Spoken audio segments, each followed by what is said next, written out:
આપ જોઈ રહ્યા છો ઝી 24 કલાક। હું છું મિહિર રાવલ આપની સાથે। શીર્ષ સંવાદમાં આપનું સ્વાગત છે। સૌથી પહેલા લોકસભાની ચૂંટણીની તારીખો જાહેર થઈ ચૂકી છે।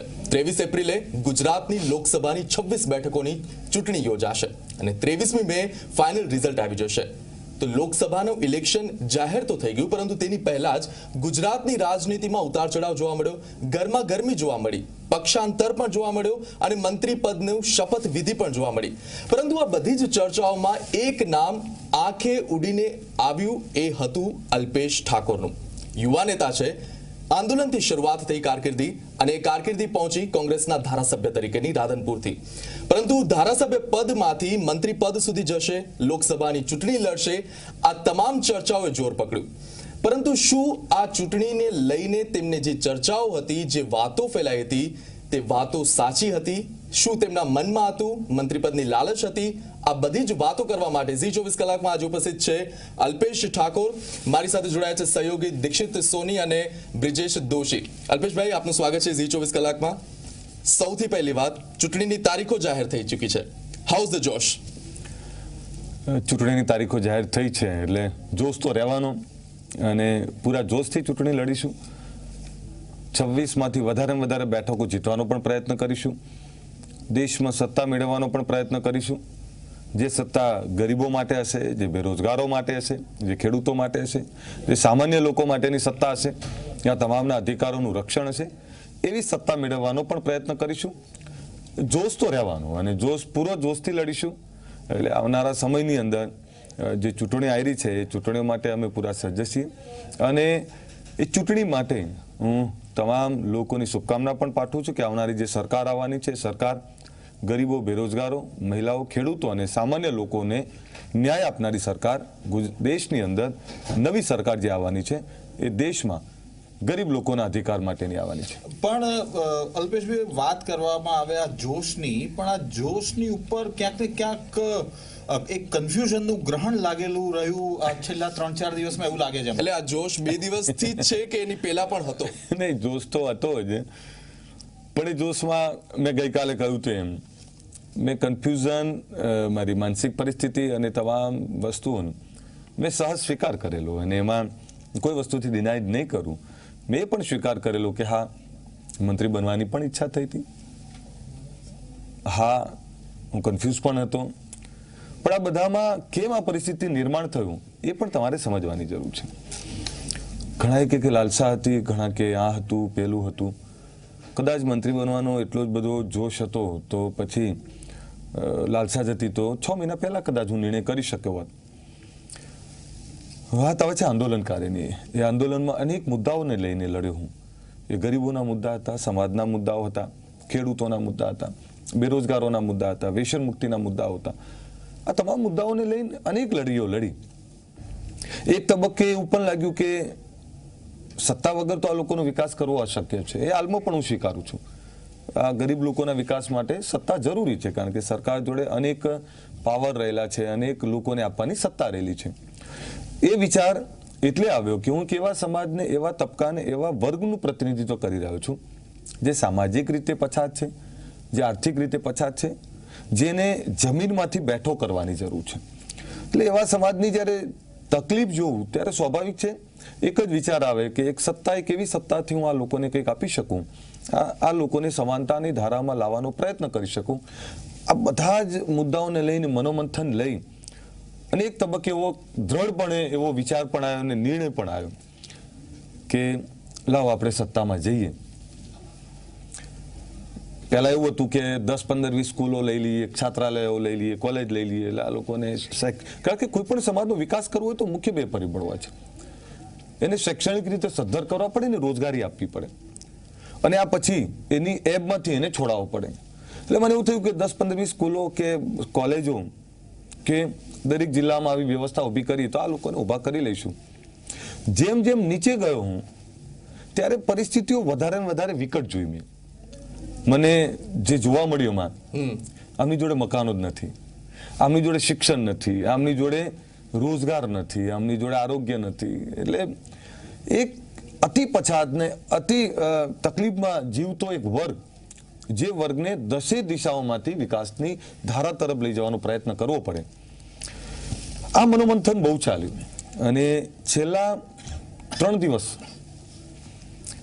એમાં 2 દિવસ તો કદાચ હું જમવાનું પણ ભૂલી ગયો તો પાણી મને નહોતું યાદ અને પાણી પણ યાદ નહીં અને એક જ જગ્યાએ બેઠો હતો અને એક જ જગ્યાએથી આમથી આમ દિલ્હી ગયો તો પણ દિલ્હીથી આવ્યો તો પણ મને પાણી નહોતું યાદ આવ્યું અને ખૂબ ચિંતા ખૂબ મનોમંથન મારે મુખ્ય 2 વસ્તુ પસંદ કરવાની હતી પદ અને પ્રતિષ્ઠા કારણ કે જે રીતે ગુજરાતની જનતા અને ગુજરાતના લોકો એ હું જોઈ રહ્યો હતો ઓબ્ઝર્વેશન કરી રહ્યો હતો મારું હંમેશા એક થિંકિંગ છે કે સત્તા એટલે લોકો માટેની સત્તા આપણે રાજનીતિમાં આવીએ છીએ રૂપાળી વાતો તો હોય છે આપણી કે પ્રજા માટે ચૂંટાયેલા પ્રતિનિધિ રાજનીતિનો મૂળ ગુણધર્મ એટલે એ 24 કલાક જમવાનું તો હું ભૂલી ગયો હતો પણ પાણી પણ નહોતું યાદ ખૂબ મનોમંથન કર્યું કે સત્તામાં જવું કે ના જવું સત્તામાં જઉં છું તો લોકો શું વિચારે છે ત્યારે ઘણા કેટલાક ગરીબ લોકો અને કેટલાક મારા લોકોને ફોન કર્યો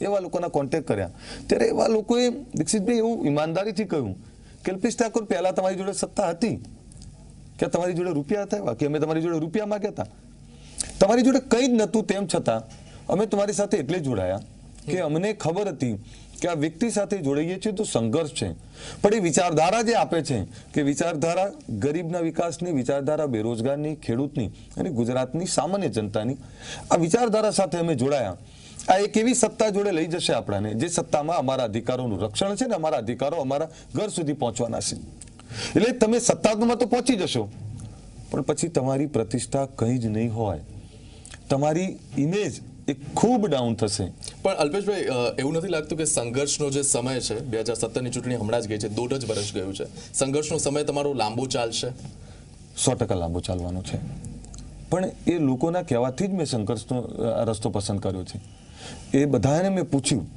અને હું ગયો છું પૂછ્યું છે હું ઈમાનદારીથી વાત કરું હું બધાને પૂછ્યું છું મેં ઘણા મારા હોદ્દેદારોને જે જવાબદાર હોદ્દેદારો છે એમને આ તકલીફનો અહેસાસ એમને હતો કારણ કે એમના માથે જવાબદારી છે ને એ લોકોનો સૂર પણ હતો કે આપણે સત્તામાં જવું પણ જોઈએ પણ જ્યારે સામાન્ય જનતા અને સામાન્ય લોકો વચ્ચે જવું ત્યારે એમનો જવાબ બીજો કંઈ હતો અને એ એક ડર પણ હતો અને એ લોકોનો વિચારવાનો નજરિયો પણ અલગ હતો એમણે એવું કહ્યું હતું કે અમે એક એવો ઈમાનદાર જે વેચાય નહીં જે અમારા માટે લડે એવા નેતાની અમે કલ્પના કરી છે જે સત્તાની પાછળ દોડે કે સત્તાના કારણે ક્યાંક બદલાઈ જાય એવો નેતા અમારે નથી જોતો તમે કીધું મંત્રી બનવાના હતા તો એ મંત્રી પદ કેબિનેટ મંત્રી હતા કે પછી ડેપ્યુટી સીએમ ની પણ વાત હતી કે અલ્પેશભાઈ ડેપ્યુટી સીએમ પદ માંગ્યું સાચું શું હતું નહીં જો હું મારી મર્યાદાઓ સમજતો હોઉં છું હું હંમેશા કહું છું મારી મર્યાદા સમજતો હોઉં છું મારી મર્યાદા મેં ક્યારેય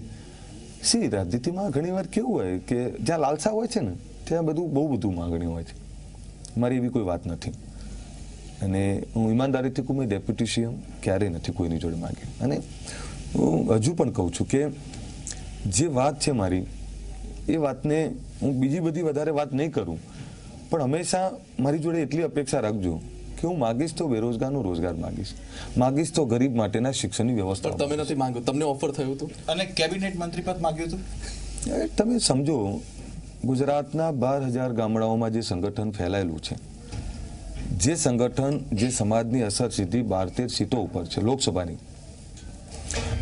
જ્યાં એક માસ લીડર છે જે એક આંદોલનકારી છે એના માટે કેબિનેટ પદ માગવાનું કે ઓફર કરવાનું આવતું જ નથી એ સહજ બાબત છે એટલે એમાં આપણે નથી પડતા આપ એવા પણ મંત્રીઓ જોઈ રહ્યા છો કે જેમને તમે કેબિનેટની કલ્પના ના કરો કેબિનેટ બન્યા છે બધા ઘણા બધા એટલે એમાં ના પડશો મૂળ મુદ્દો આવે છે અલ્પેશ ઠાકોરે નક્કી કરવાનું હતું પદ અને પ્રતિષ્ઠા મેં પ્રતિષ્ઠા પસંદ પણ દિલ્હી ગયા પછી તમારું પરિવર્તન થયું એવું લાગે છે થવાનું કારણ શું રહ્યું દિલ્હીમાં એવું ત્યાં સુધી લગભગ બધું નક્કી જણાતું ના એટલે એ જ કહું આપને દિલ્હીમાં કોઈ ચર્ચા જ નથી કરી આ બહુ રિયલ વાત કરું આપને કોને હું મળ્યો તો બધાને મળ્યો તો અમારા શીર્ષ નેતાઓને મળ્યો શીર્ષ નેતાઓ કોણ અહેમદભાઈ રાજીવ સાતવજી અને પણ જે વાત થઈ આપણે કહું છું નથી કોઈ ડિમાન્ડ કરી નથી કોઈ મેં બીજી વાત કરી મેં એક જ વાત કરી એમને અમે મારી જોડે જે લોકો છે ગરીબ લોકો છે મારી જોડે લોકો છે પછાત લોકો છે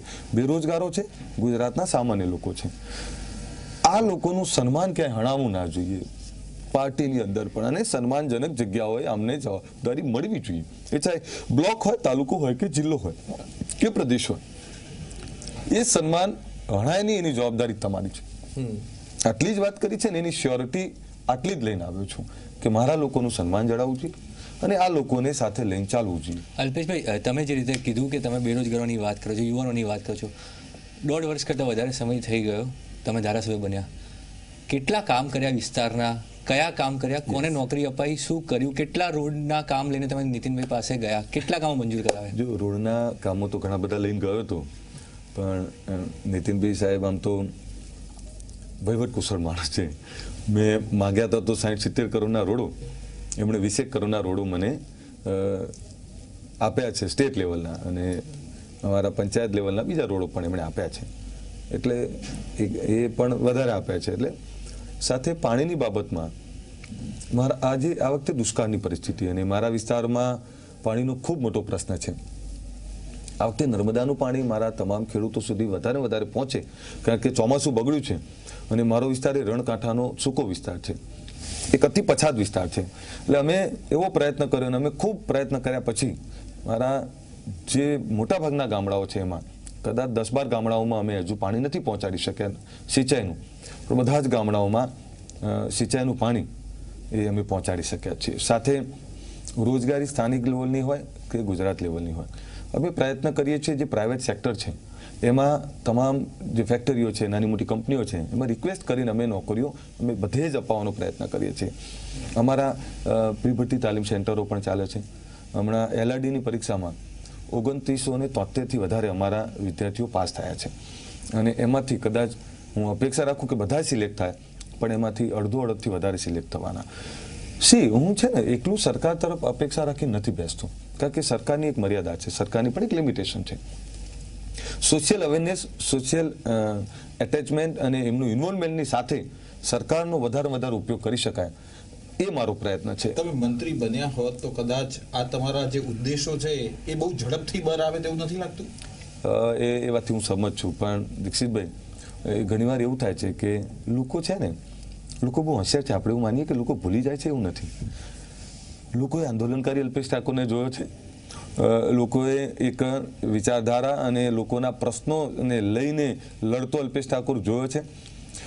એ અલ્પેશ ઠાકોર બદલાઈ જશે, અલ્પેશ ઠાકોર વેચાઈ જશે, એવો અલ્પેશ ઠાકોર જોવા નહોતા માંગતા. મારું આટલું જ કન્ફ્યુઝન હતું, બીજા કોઈ કન્ફ્યુઝન નહોતા. પણ ઠીક છે, હવે અમે પસંદ કર્યો છે સંઘર્ષનો રસ્તો. એટલે સંઘર્ષનો રસ્તો પસંદ કર્યો છે. આ ખૂબ કઠિન રસ્તો છે, એમાં અમને તકલીફો પણ પડવાની છે, ઘણા બધા ષડયંત્રો પણ થશે, ઘણી રીતે અમને દબાઈ દઈ અને પાડી દેવાનો પણ પ્રયત્ન થશે. નહીં, એટલે આ ષડયંત્રને પાડી દેવાનો પ્રયત્ન કોંગ્રેસમાંથી થશે કે ભાજપમાંથી? કારણ કે તમે આની પહેલા પણ કહ્યું હતું કે ભાઈ કોંગ્રેસના કાર્યકરો અને કોંગ્રેસના નેતાઓએ પણ એ વાત કહી હતી કે અલ્પેશ ઠાકોરના કારણે કોંગ્રેસ સરકાર રાજ્યમાં ના બની. એ વાતનો અફસોસ હજુ કોંગ્રેસના કાર્યકરો અને નેતાઓમાં છે. નહીં, પણ કાર્યકર્તા અને નેતાઓ એવા તો મને કોઈ જાણવા નથી મળ્યા. પણ તમે અમુક નામ આપ્યા છે. પણ નહીં, મેં નામ નથી આપ્યા, મેં ક્યારે નથી આપ્યા. પણ આપણે એ પણ ઈમાનદારીથી કહું, સાહેબ, અમે 84 સુધી લઈ ગયા. જે સરકારની વિરુદ્ધનો જે માહોલ હતો એમાં, એ ચાહે તમે કોંગ્રેસના ગણો, અમારા અપક્ષ ગણો કે બીજી પાર્ટી ગણો, 84 લોકો જીત્યા. એટલે 8 સીટોથી સરકાર નથી બની. અમારા યુવાનોએ તમામ સીટો પર જી જામથી મહેનત કરી. કોઈ એવું ઓફ ધ રેકર્ડ કહેતું હોય તો એ નબળી માનસિકતાવાળા લોકો છે. આંદોલનકારીઓના કારણે જ, એ ચાહે અલ્પેશ ઠાકોર હોય કે હાર્દિક પટેલ હોય, આંદોલનકારીઓના કારણે એક માહોલ ઊભો થયો ને માહોલના કારણે સત્તા પરિવર્તન સુધી પહોંચી ગયા. પણ અમારી કમનસીબી એ છે કે ક્યાંક અમે ડેમેજ કંટ્રોલ કરવામાં થોડાક અમે નિષ્ફળ રહ્યા, કારણ કે અમારા ઘણા બધા અપક્ષો લડ્યા અને 37થી વધારે અપક્ષો લડ્યા અને એમાં અમે 34થી વધારે સીટો ઉપર અમે સીધા એમના કારણે નુકસાન થયું. પણ હવે આવતી વખતે અમે એવો પ્રયત્ન પૂરો કરીશું કે કોઈ ડેમેજ ના થાય અને વધારે તમામ કાર્યકર્તાઓને સાથે લઈને ચાલી શકાય, તમામ કાર્યકર્તાઓને એમની ક્ષમતા અને શક્તિ પ્રમાણે એમની પાર્ટીમાં યોગ્ય સ્થાન આપી શકાય અને એમને ન્યાય આપી શકાય. પણ અલ્પેશભાઈ, અત્યાર સુધી કોંગ્રેસમાં તમે જ્યારથી સામેલ થયા ત્યારથી એવું જોયું છે કે અલ્પેશ ઠાકોર એકલા ચાલો રે વાળી નીતિમાં જ અમને જોવા મળ્યા છે. એ કોંગ્રેસની સાથે યા તો કોંગ્રેસના જે મોટા ફંક્શન્સ હોય એમાં ક્યાંય સામેલ નહોતા થતા, અલગથી જ પોતાનું ઝુંડ લઈને ફરતા હતા. તો શું હવે પણ એવું જ થશે? હવે પણ એવા જ અલ્પેશ ઠાકોર જોવા મળશે? નહીં, એવા જોવા નહીં મળે. પણ દીક્ષિતભાઈ, હું મારી લડવાની પરિસ્થિતિમાં આક્રમક છું, ઈમાનદારીથી લડું છું, પણ હું કોઈનો વિવેક નથી તોડી શકતો. અને અમે લડીએ છીએ કારણ કે હું જે તબક્કામાંથી આવું છું, રાજનીતિ એ લોકો માટે તો પસંદ કરી છે. રાજનીતિમાં આવ્યા પછી એ લોકોનું ભૂલી જાઉં તો મારાથી વધારે નવા લોકો ના કહેવાય. એટલે મારે રાજનીતિમાં આવ્યા પછી મારે એ લોકો સાથે એટેચમેન્ટ સાથે એ લોકોના અધિકાર માટે એમને જાગૃત કરો એ મારી પહેલી જવાબદારી છે. બીજું, સરકાર સામે 100% લડીશું, પણ મારી મર્યાદા ક્યારે નહીં છોડું. મારી મર્યાદા છોડી અને દરેક હોદ્દાઓનો એક પ્રોટોકોલ છે. એ ચાહે મુખ્યમંત્રી છે, નાયબ મુખ્યમંત્રી છે કે મંત્રીશ્રી હોય, તમામનો એક પ્રોટોકોલ છે અને એ પ્રોટોકોલ હું ક્યારે નહીં છોડું. પણ લડીશ બહુ ઈમાનદારીથી લડીશ, સરકારની તમામ નિષ્ફળ નીતિઓ સામે બહુ મક્કમતાથી લડીશ અને ઈમાનદારીથી લડીશ. તો પછી પક્ષમાં પ્રમુખ અને નેતા વિપક્ષનો હોદ્દાનો પ્રોટોકોલ ના હોય ને? બંને મારા ભાઈ છે, મારા માટે સન્માનીય છે. મારા પ્રદેશ પ્રમુખ પણ મારા સન્માનીય છે, મારા વિરોધ પક્ષના નેતા પણ મારા સન્માનીય છે અને મારા માટે તો મારા તમામ કાર્યકર્તાઓ સન્માનીય છે. કોઈ પણ માણસને મોટો કોણ બને? ઘણીવાર કેટલાક લોકો મળે ને કે સાહેબ અમે નાના માણસ છીએ, ત્યારે મને એવું થાય કે તમે નાના કેવી રીતે છો? આ તમે લોકોએ તો કોઈ માણસને મોટો બનાવો છો, તમે બનાવો છો, તમે તો એનાથી મોટા થયા. પણ તમારી કેટલી મોટી ભૂમિકા રહેશે આ લોકસભા ઇલેક્શનમાં? જો કોંગ્રેસ તરફથી જે કંઈ જવાબદારી આપવામાં આવશે હું ઈમાનદારીથી નિભાઈશ. જે કંઈ લડવાનું છે હું ઈમાનદારીથી લડીશ. હું વધારે કોઈ પાકા ફોજદારી કરવી કે એ મને નથી ભાવતું. એટલે હું આપને કહું, જે પણ જવાબદારી અમારું સંગઠન આપશે, અમારું શીર્ષ નેતાગીરી આપશે, ઈમાનદારીથી નિભાઈશ અને બહુ ઈમાનદારીથી લડીશ અને વધારેમાં વધારે સીટો જીતાય એના માટેનું માઇક્રો પ્લાનિંગ સાથે આગળ વધીશું. તો અલ્પેશ ઠાકોર સાથે વાતચીત આગળ પણ ચાલુ રહેશે. હાલ રોકા એક નાનકડા વિરામ માટે. આપ ક્યાંય નહીં જોતા રહો Zee24 કલાક.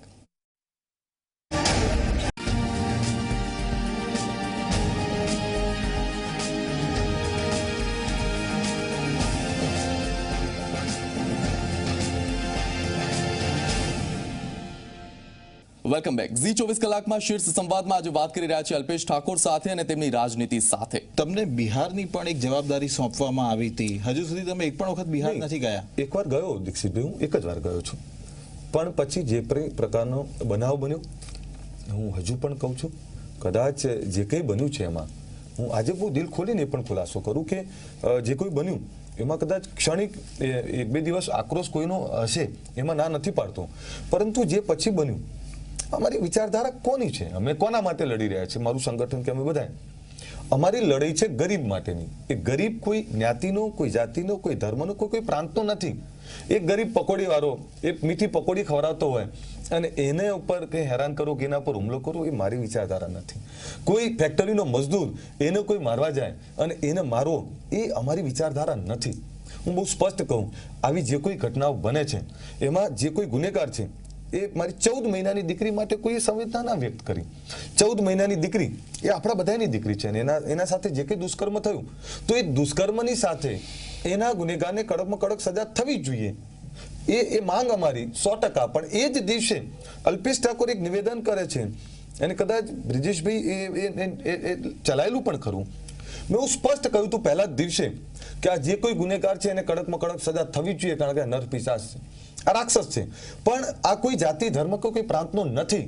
હું વારંવાર મેં આ કહ્યું છે. અને એ જે કંઈ બનાવ બન્યો એના પછી જે કઈ રીતે અમને ષડયંત્ર કરીને બદનામ કરવાનો પ્રયત્ન થયો, હું હજુ પણ કહું છું, ગુજરાતની જનતાને કહું છું, અને હું ગુજરાતી છું, હું ભારતીય છું. આપણે જેમ ગુજરાતીઓ દેશ અને દુનિયામાં પહોંચ્યા, તો એમ દેશ અને દુનિયાના લોકો આપણા ત્યાં પણ આવે. તો એ ગરીબ મજદૂર, ગરીબ પકોડી વાળો, ગરીબ ખોમચા વાળો, એના માટે તો, એના અધિકાર માટે તો લડું છું અને અમે બધા લડીએ છીએ. એટલે એના ઉપર જે કંઈ બનાવ બન્યો હોય તો એમાં અમારા યુવાનો, અમારા સમાજના યુવાનો કોઈ નહોતા. તમે કહ્યું કે રાષ્ટ્રીય સહપ્રભાની ભૂમિકામાંથી મને છૂટો કરે એવી તમે ગઈકાલે વાત કરી હતી. એક એ વાત, અને બીજું તમે કહ્યું પાર્ટી જવાબદારી સોંપશે, કરીશ. પાટણ લોકસભાની જવાબદારી પાર્ટી આપશે તો લડશો? નહીં, હજુ આપને કહું, મેં કહ્યું ને કે કોઈ લાલસાથી હું મળવા ગયો નહોતો અને મેં કોઈ માગણી કરી પણ નથી અને ઈચ્છા પણ નથી. સાચું કહું ને તો જો મને એટલું જ બધું રાષ્ટ્રીય નેતાગીરીનો શોખ હોત તો પછી હું બિહારના પ્રભારી તરીકે હું ત્યાં પડે રહ્યો હોત ને દેશના બીજા રાજ્યોમાં પણ ગયો હતો. આપ જુઓ, એક આંદોલનકારી તરીકે આપે મને બહુ ઓછો ગુજરાત બહાર જતો જોયો છે, કારણ કે જે વખતે પીક પોઈન્ટ ઉપર આંદોલન ચાલતું ત્યારે આખા દેશમાંથી આમંત્રણ અમને મળતા હતા, આખા દેશમાંથી લોકો બોલાવતા. પણ હું નથી ગયો એનું કારણ એ છે કે જે લોકો માટે હું લડી રહ્યો છું, કે જે લોકોને મેં વચનો આપ્યા છે, મારું કામ છે મારા ગુજરાત માટે લડવાનું, મારા ગુજરાતના એ લોકો માટે લડવાનું. એટલે મને કોઈ રાષ્ટ્રીય નેતાની જવાબદારી કરતા મને મારા ગુજરાતીઓ માટે લડવાનું વધારે પસંદ થશે. તમે આંદોલનની જે વાત કરી કે તમે આંદોલન સમય ગુજરાતથી બહાર નથી ગયા, પણ આંદોલન સાથે બીજા બે નામ પણ જોડાયેલા છે અને મોટાભાગે એવું થતું હોય છે કે હાર્દિક અને જિગ્નેશ બંનેના નામ ગુજરાતની બહાર પણ ચર્ચાતા હોય છે અને ગુજરાતની બહાર સભાઓ પણ કરતા હોય છે. હાર્દિકનું નામ 12મી માર્ચે કોંગ્રેસી તરીકે જાહેર થવાનું છે. આપ હાર્દિકને કેટલું વેલકમ કરશો અને હાર્દિક જામનગર અથવા તો જુનાગઢની લોકસભાની બેઠક પરથી લડવાની વાતો પણ છે. જો હાર્દિક પટેલ એ પાટીદાર ચહેરો છે અને 100% એ આંદોલનકારી છે અને આંદોલનકારી તરીકે મારી પણ પોતાની એ ભાવના હોય, ચાહે જિગ્નેશ મેવાણી હોય કે હાર્દિક પટેલ હોય, એ બંને માટે મારી સંવેદના પણ છે. અને હાર્દિક પટેલ કોંગ્રેસમાં આવે છે તો હું સહર્ષ એમને આવકારું છું અને સાથે પાટીદાર સમાજ પણ આ વાતને સહજ સ્વીકારશે એવી અપેક્ષા પણ રાખું છું. એમની જે ચૂંટણી લડવાની બાબત છે એ પોતે વ્યક્તિગત નિર્ણય કરી શકે અને પાર્ટી નક્કી કરી શકે. એટલે જો પાર્ટી એમને લડાવશે તો 100% હું શુભકામના પણ પાઠવું છું કે ખૂબ સારી મતોથી જીતી આવે અને હાર્દિક પટેલ એ જીતે એવી પણ હું શુભકામના પાઠવું છું. અલ્પેશભાઈ પાટણ લડશે કે નહીં લડે? નહીં, હું બ્રિજેશભાઈ હું સાચું કહું ને મારી લડવાની પોતાની કોઈ જ ઈચ્છા નથી, કારણ કે હું છે ને હું આમ રાજનીતિ કરતા હું સામાજિક પ્રાણી છું. નહીં, પછી એવું નહીં કહો ને કે પક્ષે કીધું એટલે હું લડી જ કહું આપને, હું સામાજિક પ્રાણી છું. લોકો માટે લડવું, લોકો માટે કામ કરવાની મને બહુ ખેવના હોય છે, પણ સામાજિક રીતે કામ કરવું મને વધારે પસંદ છે. હું લોકસભા લડવાનો મારો કોઈ જ વિચાર. તો કોને લડાવી શકો આપ? પાર્ટી જેને નક્કી કરે એને 100% મદદ કરી. તો અલ્પેશ ઠાકોરની લોકસભાની ચૂંટણીમાં કોંગ્રેસ તરફથી શું ભૂમિકા રહેશે, તમે શું જુઓ છો? તમારા માટે શું જુઓ છો? કારણ કે તમને અસંતોષ હતો ક્યાંક ને ક્યાંક વિધિન ધ પાર્ટી કે તમારા તરફ એટલું ધ્યાન આપવામાં નથી આવતું? જો સાહેબ, આપને કહું કે મારી જવાબદારી કે મારો અસંતોષ 100% હતો, પણ અને કદાચ જે કંઈ પરિસ્થિતિ છે એમાં એ બધું સોર્ટ આઉટ થઈ પણ જશે. થઈ જશે કે થઈ ગયો છે? થઈ જશે, નહીં થયો તો થઈ જશે. પણ જે કંઈ બાબત છે એમાં વ્યક્તિગત અલ્પેશ ઠાકોરની વાત આવે, મારો વ્યક્તિગત કોઈ અસંતોષ ના હોઈ શકે, પણ મારા લોકો, જે ગરીબ લોકો માટે હું આવ્યો છું, તો એમને પણ એમનું પ્રતિનિધિત્વ, એ ચાહે બ્લોક લેવલમાં હોય, તાલુકા લેવલમાં કે જિલ્લા લેવલમાં, એમને પણ સત્તાની ભાગીદારી આપવી પડે. અને એમના માટેની લડાઈ છે મારી જે લડાઈ છે એ મારા લોકો માટેની છે. અને એ લડાઈમાં 100% હું મારી એમના માટેની લડાઈ રહેવાની. એટલે એમનો સંતોષ મારો જે કંઈ છે એ મારા લોકો માટે જ્યારે બધા જ ન્યાય મળશે ત્યારે 100%. સમયનો અભાવ છે. છેલ્લો સવાલ બ્રિજેશ, જે તમે વાત કરી તમારા લોકોને પ્રતિનિધિત્વ આપવાની, કોંગ્રેસના કાર્યકરોમાં આ જ વાત છે કે તમે બહારથી આવ્યા, તમને ધારાસભ્ય બનાવ્યા, જિગ્નેશને ટિકિટ આપી દીધી બહારથી, હવે હાર્દિકની વાત છે, તમે આવશો એટલે તમારા કાર્યકરોને પદ આપવાની વાત તમે કરી.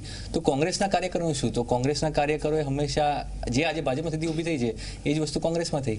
આપને કહું, કોંગ્રેસ પાર્ટીમાં દર વર્ષે નવી સભ્ય નોંધણી થતી હોય છે અને કોઈ પણ પાર્ટી એ પાર્ટી મજબૂત, ઈમાનદાર, લડાયક નવા યુવાનોને જોડતી હોય છે, નવા નેતાઓને જોડતી હોય છે. એનાથી પાર્ટીની સ્ટ્રેન્થ વધતી હોય છે, તાકાત વધતી હોય છે. એટલે પાર્ટીની તાકાત આનાથી વધે, કોઈને અસંતોષ નથી, કોઈને એવો ભાવ ઉભો ના થાય. અને આ લોકોના આવવાથી પાર્ટીને મજબૂતાઈ મળશે, પાર્ટી આવનારા સમયમાં ખૂબ મજબૂત થશે. એટલે કોઈએ પણ આવો ભાવ રાખવાની જરૂર નથી અને કોઈ પણ કાર્યકર્તાઓ અને કોઈ પણ નેતાઓનો આવો ભાવ મારી સમક્ષ વ્યક્ત પણ નથી થયો. એક છેલ્લો સવાલ અલ્પેશભાઈ, જે કન્ફ્યુઝનનો દોર આ છેલ્લા 3 દિવસમાં જોયો, તો શું મતદાન આવે એ દરમિયાન પણ આ રહેશે કે નાઉ માઇન્ડ ઇઝ ક્લિયર, હવે એકદમ ક્લિયર છે? નહીં, મારું માઇન્ડ ક્લિયર છે, માઇન્ડ એકદમ ક્લિયર છે. અને મેં કહ્યું હતું પહેલા કે હવે હું કન્ફ્યુઝ નથી અને આજે 100% આપ જોઈ રહ્યા છો કે મને માઇન્ડ હવે મારું ક્લિયર છે. એટલે આ બહુ ક્લિયર છું અને હવે પાર્ટી અને પાર્ટીને વધારે મજબૂત કરીને વધારે ને વધારે સીટો જીતાડવાનો 100% પ્રયત્ન કરીશ. અલ્પેશભાઈ, આભાર આપનો અમારી સાથે જોડાવા બદલ, અને Thank you. આપની કોંગ્રેસ પાર્ટીમાં જે પણ ભૂમિકા રહેશે હજી આપને નથી ખબર, પણ એના માટે શુભકામના. Thank you sir. તો આ હતા અલ્પેશ ઠાકોર કે જેમણે ઝી 24 કલાક સાથેની આ ખાસ વાતચીતમાં શીર્ષ સંવાદમાં ડિપ્લોમેટિક વાતો પણ કરી, પણ સાથે સાથે દિલ ખોલીને વાત કરી કે હવે કન્ફ્યુઝન ક્લિયર છે અને હવે કોંગ્રેસ પાર્ટીમાં જ છે અને આ પાર્ટીને મજબૂત કરવાની તમામ કાર્યગરી કરશે અને સાથે જ ગરીબ લોકો માટે જે તેમની લડતનો એક સિદ્ધાંત છે તેને પણ વરી રહેશે. આપ જોતા રહો ઝી 24 કલાક.